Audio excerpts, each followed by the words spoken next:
भाजपची दुसरी यादी जाहीर। नागपूरमधून नितीन गडकरी, बीडमधून पंकजा मुंडे, चंद्रपूरमधून मुनगंटीवार रिंगणात, पुण्याचं तिकीट मुरलीधर मोहोळ यांना।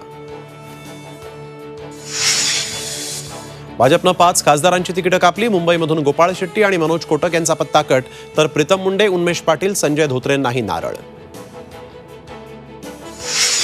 बारामती लोकसभा विजय शिवतारे अपक्ष लढण्यावर ठाम। तिढा सोडवण्यासाठी मुख्यमंत्री शिंदेंनी उद्या वर्षावर बोलावली बैठक।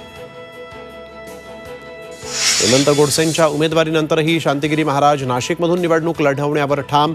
मुख्यमंत्र्यांसोबत सकारात्मक चर्चा झाल्याचं शांतिगिरी महाराज यांची माहिती।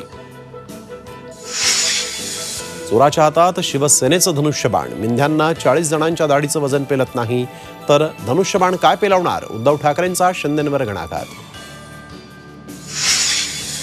देशात श्रीमंतांची कर्ज माफ होतात, शेतकरी, मजूर आणि विद्यार्थ्यांची नाही। राहुल गांधींची मोदी सरकारवर टीका, तर 50% शासकीय नोकऱ्या महिलांना देणार। राहुल गांधींकडून काँग्रेसचं महिला धोरण जाहीर।